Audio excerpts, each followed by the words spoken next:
বন্ধু এই কিতাব লেখকের এত বড় দাবি, এত বড় বক্তব্য, তিনি কিতাব লিখেছেন আর বলতেছে ওয়ালিকাল কিতাবুল লা রাইবা ফি। বন্ধু 3 নম্বরে তুমি এই প্রশ্নটা করেছো। বন্ধু তুমি শোনো, অহংকার করা পৃথিবীর কোন মানুষের জন্য চলে না। অহংকার করে একমাত্র আল্লাহ রাব্বুল আলামিনের জন্য চলে। তিনি হলেন স্রষ্টা, বাকি সব কিছু হলো সৃষ্টি। অতএব সৃষ্টি হয়ে পৃথিবী জমিনে অহংকার করা চলে না। তাই প্রিয় রাসূল হাদিস পাকে বলেছেন আল কিবরিয়া উরিদাই, এই পৃথিবীবাসী তোমরা শোনো, আমি মুহাম্মাদুর রাসূলুল্লাহ বলছি, অহংকার হলো আল্লাহর চাদর। অতএব তোমরা সৃষ্টি হয়ে ওই স্রষ্টার চাদর নিয়ে যেন টানাটানি করে না। পৃথিবীতে টাকাওয়ালা হয়েছে বলে অহংকার করে না, পৃথিবীতে ক্ষমতাবান হয়েছে বলে অহংকার করে না, পৃথিবীতে দায়িত্বশীল হয়েছে বলে অহংকার করে না, ক্ষমতাবান হয়েছে বলে ক্ষমতার অপব্যবহার করো না, পৃথিবীতে মাতব্বর হয়েছে বলে এমনি করে পৃথিবীর জমিনে এমনি করে তুমি বিচারক হয়েছে বলে লোক ঠকানো বিচার যেন করিও না। অহংকার পৃথিবীতে রূপের অহংকার, টাকার অহংকার, অর্থের অহংকার, বংশের গৌরব যেন দেখিও না।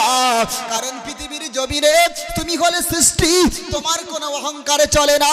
অহংকার যদি করতেই হয় আল্লাহ রাব্বুল আলামিন তিনি অহংকার করতে পারে, কারণ তিনি হলেন আদি, তিনি হলো অনন্ত, তিনি ঈশ্বর সর্বস্ব জাগতাং ব্রহ্ম সর্বদাং খালিদান ধর্মবাহং পাপমাদান আল্লাহ ইল্লা ওয়ানাদিত স্বরূপাই জাগতাং মায়াদাং পশু সিদ্ধ নাম জলচর নাম ভং নম প্রবন্ধ প্রবসিত নম কল্যাণ শান্তি যুগে যুগে নমঃ। না দ্বিতীয়ম না তৃতীয়ম না চতুর্থম না পঞ্চমতে না পঞ্চম না ষষ্ঠম না সপ্তম না অষ্টম না নবম না দশম না পঞ্চমতে। আল্লাহ হলেন এক এবং অদ্বিতীয়, তিনি হলেন তামাম কায়নাতের মালিক, তিনি অতীতে ছিলেন একা, উনি কারোর কথাই চলে না। কেউ যদি পৃথিবীতে মনে করে যে আল্লাহর যে ক্ষমতা আছে, আল্লাহর যে পাওয়ার আছে, ওটা অন্য কারোর কাছে গেলে পাওয়া যায়, তার মুসলমানিত্ব থাকে না, সাথে সাথে ও ব্যক্তি কাফের আর মুশরিক হয়ে যায়। এজন্য পৃথিবীতে যারা মাজারে যায়, দরগায় যায়, ছেলে হয় না বলে পীরের দরবারে গিয়ে গড়াগড়ি খায়, এরকম কিছু মানুষ আছে না? আছে না? নেই?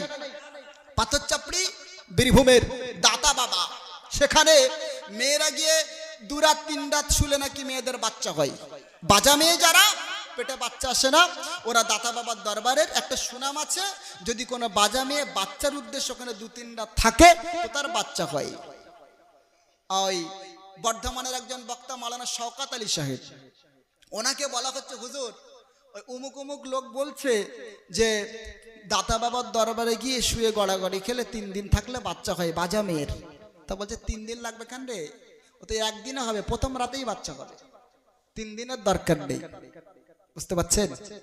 এই নিয়তে আল্লাহর যে যে ক্ষমতা আছে, রবের যে যে শক্তি আছে, রবের যে যে পাওয়ার আছে, এগুলো যদি যদি কেউ মনে করে অন্য কোথাও গিয়ে পাওয়া যায় বা পাওয়া যাবে, সাথে সাথে ওই ব্যক্তি কাফের আর মুশরিক হয়ে যাবে। মনে রাখবেন, পৃথিবীতে হাজার অপরাধ করলে আল্লাহ বলেছে আমি মাফ করে দেব। কি বলেছে?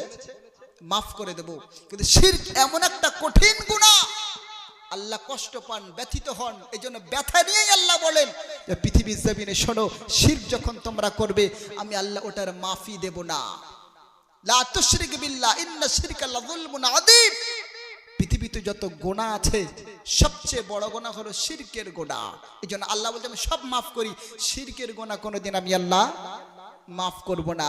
আপনি আপনার বউকে ভালোবাসেন, আপনার বউ আপনার আব্বাকে সেবা করে, আপনার আম্মার খেদমত করে, ভাই যদি কোনোদিন দেখেন যে সে আপনার বউ আপনার ভাইয়ের খেদমত করছে,